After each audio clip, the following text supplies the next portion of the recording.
In this exercise, I'm going to introduce you to the color range command, which is one of the most essential automated selection functions inside of Photoshop.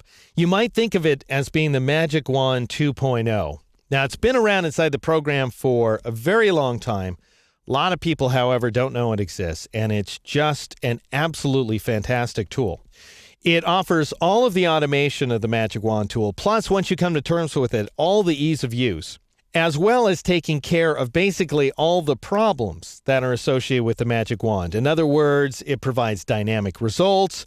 It provides organic selection outlines that actually work with a photographic image. It's just an absolutely awesome selection tool. Now, before we check it out, those of you who have access to the exercise files, I'd like you to go ahead and open lips.jpg. And this image comes to us from LV Nell of the Fotolia image library, about which you can learn more at fotolia.com/Deke.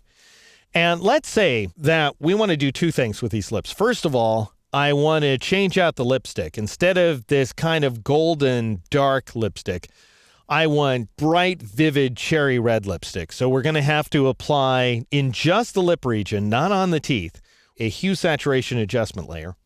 And then I want to set the lips and the teeth against a black background. All right, so it's a two-parter technique. And we're going to need layer masks in order to contain the adjustment layer and ultimately the lips. Now, we might approach this using something like the Magic Wand tool, and I'll demonstrate the failings of the Magic Wand. If you're so inclined, you can demonstrate to yourself the failings of the Quick Selection tool, which isn't going to hack it either. For example, in the case of this image, I might think, you know what? It's going to be easier to select what I don't want to select, that is the flesh and the teeth, and then choose the inverse command from the select menu in order to select the lips. So I'll click inside of the flesh and then shift click in order to add to the flesh. And just like that, 2 clicks, 1 click, 1 shift click, I've got the entire flesh area selected. Now I have selected into the lips if you look closely, but not too far. Now I've got to go after the teeth because I don't want to select them either. I don't want to make them red. So I'll shift click and then shift click and then shift click and then shift click. And I'm going to be at it for a while, shift clicking inside these teeth. And in fact, this is actually the wrong approach where this image is concerned. We're going to have to actually select the lips this time around. Instead of selecting the thing we don't want to select and then choosing the inverse command, we're going to have to select the thing we do want to select, which is the lips. And the Magic Wand tool isn't going to hack it. We can't modify this tolerance value and expect results on the fly. We're also going to get these really choppy edges. None of that is a concern when using color range. So I'm going to press Control-D, Command-D on the Mac in order to deselect the image. Press the M key just to go ahead and switch back to the rectangular marquee tool so that we have our cross-shaped cursor. And I'm going to go up to the Select menu and choose the Color Range command. If you loaded my custom D key shortcuts at the outset of this course, then you've got a keyboard shortcut for this command, Control-Shift-Alt-O or Command-Shift-Option-O on the Mac. And I use that keyboard shortcut on a regular basis because I use this command all the time. It is an absolutely fantastic selection feature. Now, when you first bring the command up on screen, you might disagree with me. You might look at it and say, Deke, I don't even understand what's going on here. This isn't a tool, for one thing.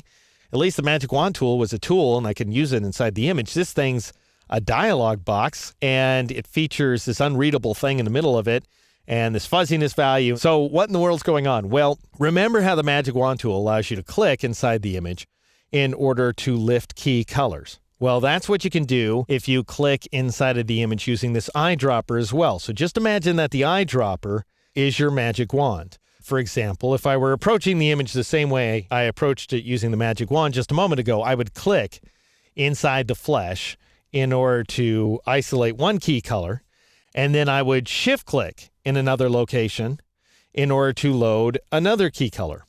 And then I would see my selection taking form here inside the dialog box. Notice this little preview right there.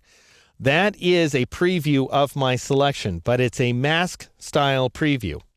So wherever we see white is selected, wherever I see black is deselected, and any gray value is going to be some degree of selection in between. So in other words, a light gray is going to be mostly selected, a dark gray is going to be mostly deselected, and so on. So in my case, I can see that I've selected most of the flesh inside of the image. Not as much flesh as I selected by clicking and shift clicking with the Magic Wand tool, but that actually turns out to be a good thing, as we'll see shortly. I've also selected some of the highlights inside of the lips and a little bit of the teeth as well. So that's your first glimpse into color range. You go ahead and click and shift click using this eyedropper in order to define key colors inside the selection. I'll explain how the other options work beginning in the next exercise.